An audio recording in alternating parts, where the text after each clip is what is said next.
بسم اللہ الرحمن الرحیم۔ تمام تعریفیں اللہ کے لیے ہیں، وہی نیک لوگوں کا ولی ہے۔ میں گواہی دیتی ہوں کہ اللہ کے سوا کوئی معبود برحق نہیں، وہ یکتا ہے، اس کا کوئی شریک نہیں۔ اور میں یہ بھی گواہی دیتی ہوں کہ محمد اللہ کے بندے اور رسول ہیں۔ یا اللہ ان پر، ان کی آل پر، تمام صحابہ کرام پر رحمتیں، برکتیں، سلامتی نازل فرما۔ اسلامی قصے چینل کے ویورز السلام علیکم ورحمۃ اللہ وبرکاتہ۔ جسمانی بیماری کا شافی علاج آج ویڈیو کے اندر بتاؤں گی۔ آپ کو قرآن پاک کی چھوٹی سی سورت کا عمل بتاؤں گی، جو صبح اٹھ کر خالی پیٹ اس عمل کو کر لے، اللہ کے فضل سے یہ بیماری جڑ سے ختم ہوگی۔ بیماری چھوٹی ہو یا بڑی، تمام بیماریاں جڑ سے ختم۔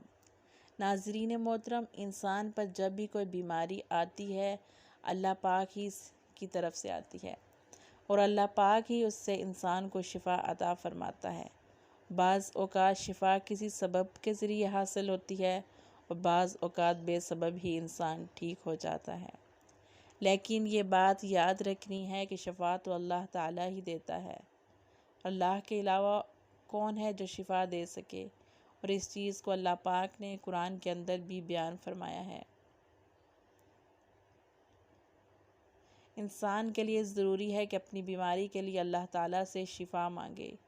اور آج کی ویڈیو میں آپ کو اس مقدس کتاب سے ایک ایسا عمل بتاؤں گی جو آپ کے جسم کی ہر بیماری کو ختم کر دے گا۔ اس عمل کی مکمل تفصیل جاننے کے لیے اس ویڈیو کو مکمل دیکھیے گا بغیر سکپ کیے ہوئے۔ ویڈیو کی جانب بڑھنے سے پہلے آپ سے ہماری ریکویسٹ ہے کہ ہمارے چینل کو سبسکرائب کر دیں، ساتھ لگے بیل آئیکن کو پریس کرنا مت بھولیے گا تاکہ ہمارے آنے والی ہر ویڈیو کی نوٹیفیکیشن بر وقت آپ کو مل سکے۔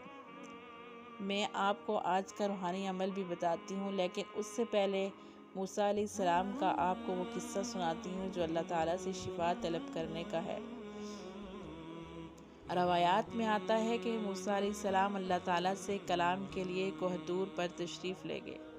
آپ علیہ السلام نے اللہ تعالیٰ سے پیٹ کے درد کی شکایت کی تو اللہ تعالیٰ نے فرمایا کہ پہاڑ کی اس جانب جو پودا لگا اس کے پتے چبا لے۔ چنانچہ آپ نے وہ پتے چبا لیے اور آپ کا پیٹ درد ختم ہوا۔ چند روز بعد آپ علیہ السلام کے پیٹ میں پھر درد ہوا اور آپ نے اسی پودے کے پتے چبائے، مگر پھر بھی آپ کو شفا نہیں ملی۔ آپ علیہ السلام بارگاہ الہی میں عرض کی، یا الہی کیا ماجرا ہے، مجھے شفا نہیں مل رہی؟ تو اللہ تعالیٰ نے کہا، موسیٰ شفا پتے میں نہیں تھی، شفا تو میرے حکم میں تھی۔ شفا تو اللہ رب العزت کے حکم میں ہوتی ہے۔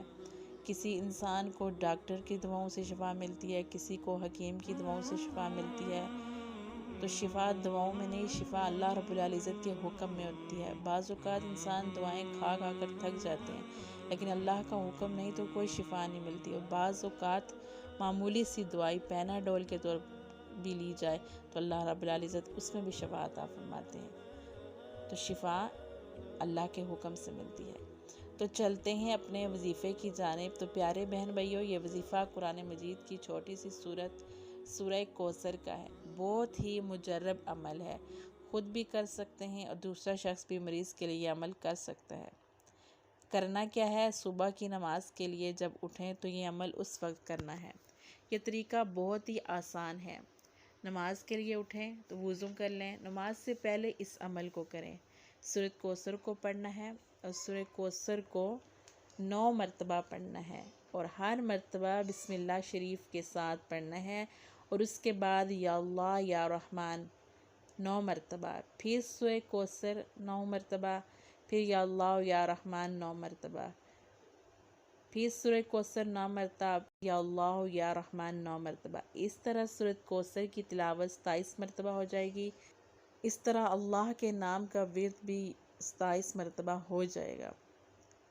پھر پانی پر دم کر لینا ہے۔ اگر یہ عمل مریض نے خود کیا تو وہ خود پر بھی دم کر لے اور پانی پر بھی یہ عمل کر لے۔ صبح کے وقت کرنا ہے اور پورا دن مریض کو وہی پانی پلانا ہے، اور اسی ترتیب سے دم کرنا ہے ہر روز، اور مریض کو یہ پانی دیتے رہنا ہے، اور یہ عمل اس وقت تک جاری رکھنا ہے جب تک مریض ٹھیک نہ ہو جائے۔ اور یاد رکھیے، جتنا یقین کے ساتھ آپ یہ عمل کریں گے اتنا ہی جلدی آپ ٹھیک ہوں گے، بیماریوں سے نجات ملے گی۔ امید ہے کہ آپ کو آج کی ہماری ویڈیو پسند آئی ہوگی۔